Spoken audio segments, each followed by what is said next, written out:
नमस्कार, मी पिनाक तुमचं स्वागत करतो ऑफ द ग्रिड चॅनलच्या पहिल्या सिरीजमध्ये आणि पहिल्या व्हिडिओमध्ये. तर ही सिरीज असणार आहे कोस्टल कर्नाटकाची. मी निघालो आहे कोस्टल कर्नाटकाला. मी पुण्याहून निघतो आहे. पुण्याहून डायरेक्ट फ्लाईट मँगलोरला आहे आणि मग तिथून आपण आपली जर्नी म्हणू, प्रवास म्हणू, तो सुरुवात करणार आहोत कोस्टल साईडचा. तर ही ट्रिप असणार आहे 5 ते 6 दिवसाची, म्हणजे 1 दिवस ट्रॅव्हलिंगचा पकडून. तर या ट्रिपमध्ये पहिले मँगलोर, मग त्याच्यानंतर मँगलोरचं थोडं आउटस्कट्सला एक मुडबिद्री नावाचं गाव आहे. तर तिथेही काही अशा जागा आहेत जिथं अजून म्हणजे आपण एक अनएक्सप्लोर्ड प्लेसेस म्हणू शकतो. तर ते, त्यानंतर धर्मस्थळ, त्याच्यानंतर मुर्डेश्वर आणि मग गोकर्ण, आणि मग याना केव्ज, मिर्जान, म्हणजे गोकर्णच्या आजूबाजूच्या ज्या छोट्या छोट्या जागा आहेत. तर असा सगळा प्लॅन आहे. आत्ता पहाटेचे 3 वाजता आहेत. माझी फ्लाईट आहे 5:30 वाजताची पुण्याहूनच डायरेक्ट मँगलोरला. तर आता कॅबसाठी वेट करतो आहे. बाकी भेटूच एअरपोर्टवर.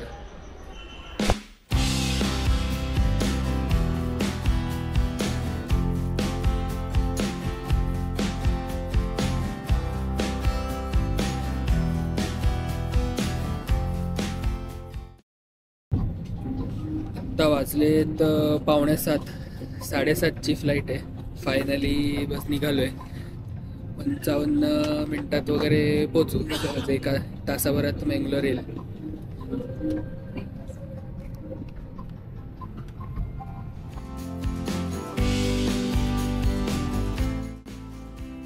मँगलोरला जर तुम्ही ट्रेननी येत असाल तर मँगलोर जंक्शन या स्टेशनवर तुम्ही उतरू शकता. त्याचबरोबर स्लीपर कोच बसेसही मँगलोरसाठी उपलब्ध आहेत, ज्याचे रेट्स 1500 ते 1600 पर्यंत असतात. फायनली मँगलोरला पोहोचलो.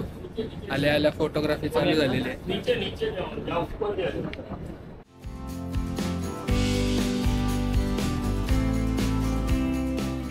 इकडं मँगलोरमध्ये प्रीपेड कॅब सिस्टीम आहे. इथं ओला वगैरे काही दिसत नाही. सो एअरपोर्टच्या बाहेरच प्रीपेडचं काउंटर आहे. तिथून टॅक्सी, तुमचं हॉटेलचं लोकेशन सांगून प्रीपेड टॅक्सी बुक करावी लागते. 3-4 असेल तर परवडते. एकटा असेल तर थोडं एक्सपेन्सिव्ह जाऊ शकतो. सो तिघांमध्ये 700-800 पर्यंत मिळते. सो 250 रुपये पर हेड वगैरे मध्ये होऊन जातं. ठीक आहे तेवढं, कारण इथं दुसरी काहीच सोय नाही आहे. सगळे प्रीपेड टॅक्सी, नाही तर ऑलरेडी बुक केलेले टॅक्सी, असाच एक ऑप्शन आहे.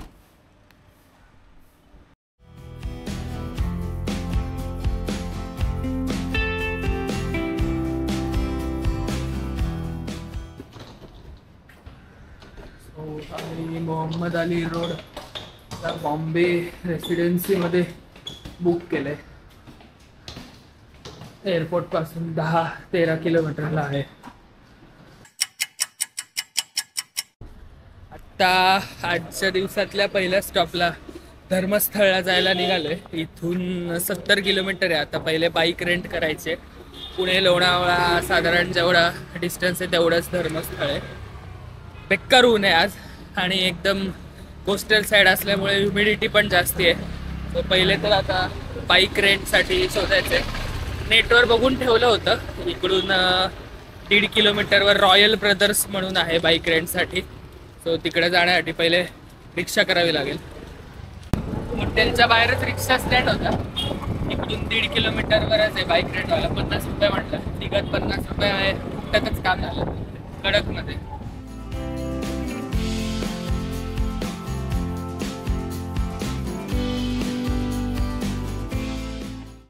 हे रॉयल ब्रदर्स म्हणून आहे बाईक रेंटचं. ॲक्च्युली आत्ता इथं आल्यावर कळलं की ऑनलाईन बुकिंगच करावं लागतं आणि पेमेंट पण ऑनलाईन करावं लागतं. सो हे इन्स्ट्रक्टर आहेत, ते ऑनलाईन बुकिंगच करून देत आहेत. ओके. हे रॉयल ब्रदर्स एकदम बकवास आहे.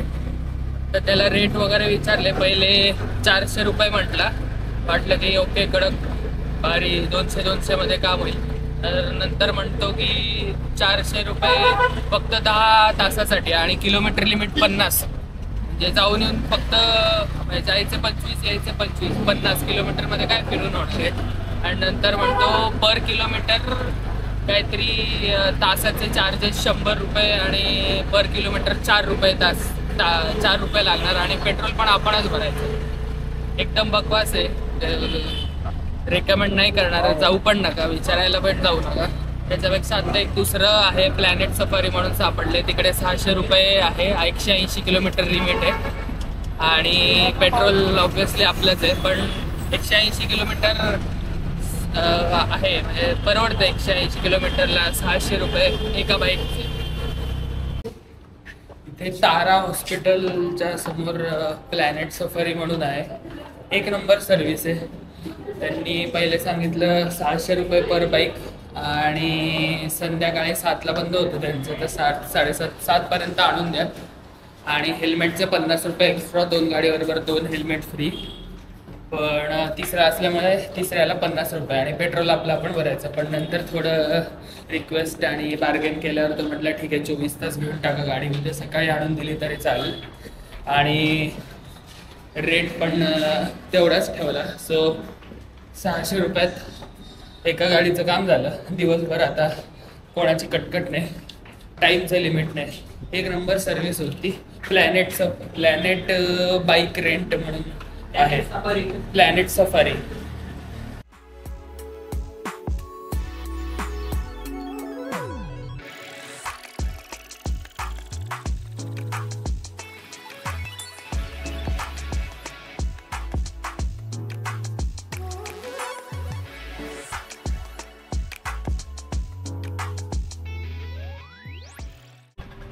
एक नंबर रोड आहेत. एकदम कोकणातला फील येतोय. आपल्याकडे कोकणात कसे एका साईडला पूर्ण लाल मातीचे डोंगर, एका साईडला भाताची शेती, नारळाची झाडं, छोटी छोटी झोपड्यांसारखी घरं, लाल मातीची घरं. मस्त वाटतं एकदम बाईकने यायला. व्यवस्थित रोड आहेत. सिटी सेंटर पासून टोलपर्यंत इथपर्यंत थोडे चांगले रोड आहेत, पण टोल क्रॉस केल्यावर एकदम सुसाट 60-70च्या स्पीडने व्यवस्थित कडकडीत रोड आहेत. एकदम मजा येते चालवायला. अजून पहिला स्टॉप 25-26 किलोमीटर बाकी आहे. आता थोडा नारळ पाणी उसाचा रस्त्याला स्टॉप घेतलाय.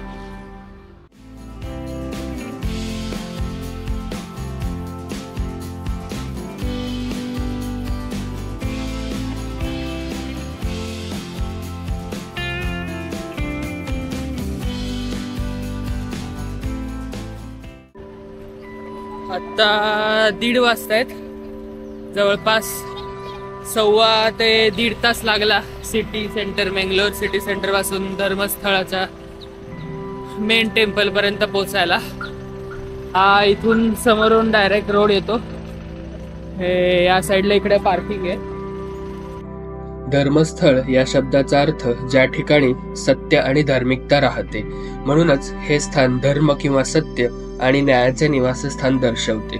धर्मस्थळ मंदिरात हिंदू आणि जैन या दोन्ही समाजातील देवता आहेत. मुख्य देवता भगवान मंजुनाथ आहे, भगवान शिवाच्या इतर अवतारांपैकी एक. मूर्ती ही सोन्याच्या पाटाने मढवलेली आहे.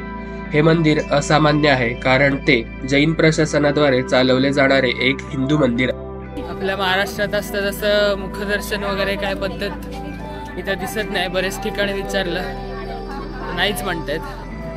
आणि अजून एक म्हणजे इथे कंपल्सरी धोतर, सोवळं, लुंगी आणि वरती उपरणं म्हणजे टी शर्ट, शर्ट, बनियान काही चालत नाही. धर्मस्थळच्या बाहेर 50 रुपयाला भात, 2 प्रकारचे सार, भात, भाजी, त्याच्यानंतर लच्छा पराठा, व्यवस्थित एकदम 50 रुपयामध्ये जेवण आहे. हे मागे जे तुम्ही बघताय श्री क्षेत्र महासंस्थानम, हे धर्मस्थळच्या रस्त्यामध्ये एक मोठं टेम्पल आहे. इथे आतमध्ये ॲक्च्युली फोटोग्राफी अलाउड नाही आहे, पण आतमध्ये संगमरवराच्या एकदम सुंदर अशा ऑलमोस्ट सगळ्या देवांच्या मूर्ती आहेत. एकूण 10-12 वेगवेगळ्या देवींच्या मूर्ती आहेत. मध्यभागी राम, लक्ष्मण, सीता आणि हनुमानांची संगमरवराची मोठी मूर्ती आहे. त्याच्यानंतर सगळ्या ग्रहांच्या मूर्त्या आहेत. श्रीकृष्णाची मूर्ती आहे, हनुमानाची मोठी मूर्ती आहे. सो हे पण एक बघण्यासारखं ठिकाण आहे. जर तुम्ही धर्मस्थळला येणार असाल तर धर्मस्थळला जातानाच रस्त्यात पहिले हे मंदिर लागतं आणि पुढे जाऊन थोडा डोंगराळ असा रस्ता लागतो घाटातून. म्हणजे घाट नाही ॲक्च्युली, पण तसाच केरळला जाताना चहाच्या मळ्यातून कसा रस्ता लागतो तसं त्यांनी दोन्ही साईडला कुठली तरी पूर्ण हिरवे एकदम वेल लावून तो तशा प्रकारे रस्ता केला आहे. सो त्याच्या अलीकडेच एक चेकपोस्ट येतो. सो त्या चेकपोस्टच्या इथे हे मोठं मंदिर आहे.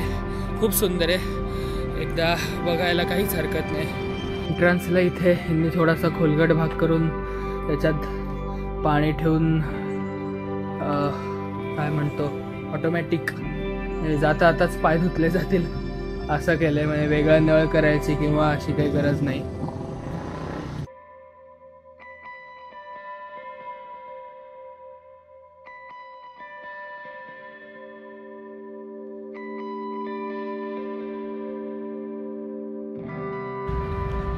हे ते एकदम मोठं मंदिर.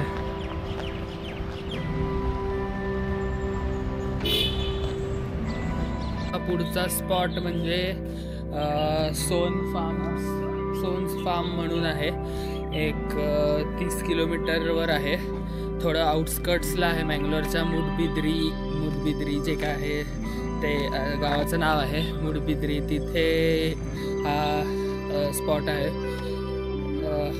गोव्यात जसे स्पाइस फार्म वगैरे आहेत तसे इथे वेगवेगळी, तसेच इथे पण बरंच काय 118 प्रकारची झाडं वगैरे आहेत इथे. त्यात ते इथली स्पेशालिटी म्हणजे यांची मोठं पायनॅपल फार्म आहे, कोको फार्म आहे आणि लिची फार्म आहे आणि बाकी मग अजून पण वेगवेगळ्या प्रकारची झाडं आहेत. सो हा एक असा सगळा जायचा रस्ता. 50 रुपये एंट्री फी आहे आणि आपणच फिरू शकतो. बाकी काय गाईड किंवा असं काही नाही आहे.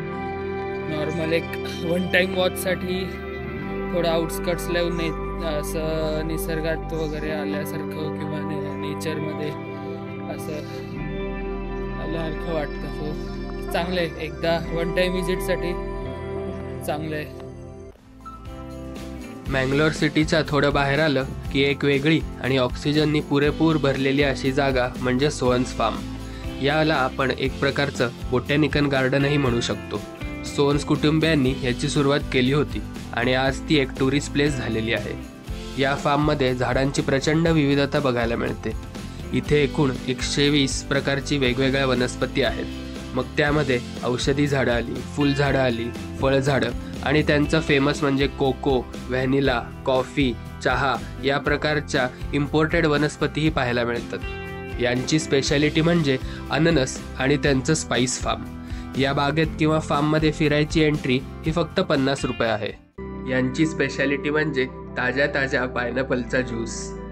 तर शेवटी तात्पर्य असं की तुम्ही जर गार्डनिंग प्रेमी किंवा झाडं प्रेमी असाल किंवा तुम्हाला शहराच्या गर्दी गोंगाटापासून एक शांत, निवांत आणि आराम अशा तिन्ही गोष्टींचा अनुभव घ्यायचा असेल तर तुम्ही मँगलोरमध्ये या ठिकाणी जरूर भेट द्या. एकदा भेट द्यायला इथं काहीच दुःख नाही. सोन फार्म्सपासून पुढे 3-3.5 किलोमीटरवर हे 1000 पिलर टेम्पल सवीरा कंबादा बसदी म्हणून आहे. 1000 पिलर टेम्पल म्हणून पण ओळखतात. सो काय आता आज जाऊनच कळेल नक्की.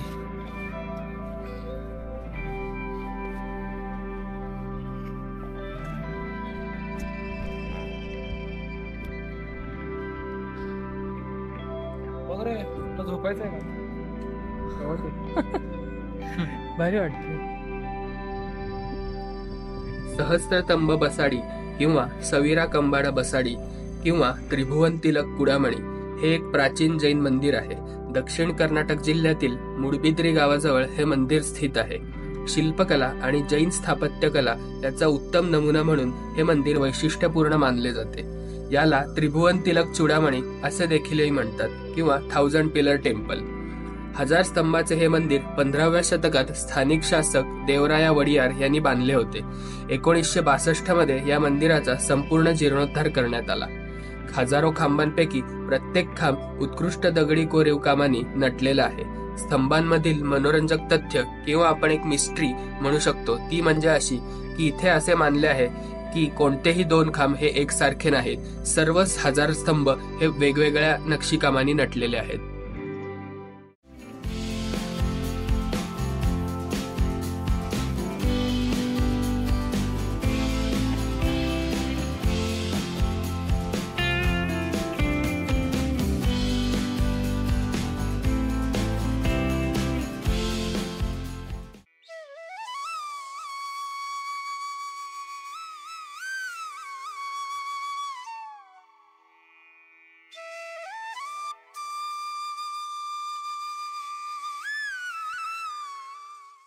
तुम्ही मंगलोरमध्ये असाल आणि तुम्ही आईस्क्रीमचे शौकीन असाल तर पप्पास आईस्क्रीम पार्लर शिवाय ऑप्शनच नाही. इथे तुम्हाला विविध प्रकारचे आईस्क्रीम फ्लेवर्स तर मिळतीलच, पण त्याच्याबरोबर इम्पोर्टेड आईस्क्रीमचे फ्लेवर्स आणि त्यांनी स्वतः इन्व्हेंट केलेले फ्लेवर्स सुद्धा खायला मिळतील. इथली स्पेशालिटी म्हणजे गडबड आईस्क्रीम, ज्याला प्रचंड डिमांड असते. जस्ट मगाशी आलो रूमवर. आज थोडासा हेक्टिक टाईप्स होता दिवस, म्हणजे हेक्टिक नाही पण फ्लाईट जर्नी करून आलो सकाळी. काल रात्री जास्ती झोप झाली नव्हती फ्लाईट्समुळेच, आणि मग सकाळी आल्यावर तो बाईकचा सगळा मनस्ताप झाला. लेट झालं काहीतरी, त्यांच्या फालतू सगळ्या ऑफर 10 तासाचं हे ते शोधण्यात 1-1.25 तास गेला. मग तिथून धर्मस्थळला, त्यामुळे धर्मस्थळला जायला उशीर झाला. पण ठीक आहे, जेवढ्या सगळ्या ट्रिप्स प्लॅन होत्या, प्लेसेस प्लॅन होत्या त्या सगळ्या कंप्लीट करता आल्या. तर असा सगळा होता पहिला दिवस. आता उद्याचं प्लॅन म्हणजे उद्या इथून चेकआउट करून उडुपीसाठी निघणार आहे आणि उडुपी एक्सप्लोअर करायचा प्लॅन आहे. तर अशा प्रकारे आजचा सगळा दिवस संपला. तर तुम्हाला व्हिडिओ नक्की आवडला असेल, माहितीपूर्ण वाटला असेल तर नक्की लाईक करा, तुमच्या मित्रांबरोबर शेअर करा, आणि मी अपेक्षा करतो की तुम्ही मला या नवीन जर्नीत सपोर्ट करायला चॅनलही नक्की सबस्क्राईब करून मदत कराल. उद्याच्या व्हिडिओमध्ये, एका नवीन व्हिडिओमध्ये उडुपी एक्सप्लोअर करायला. तोपर्यंत गुड नाईट.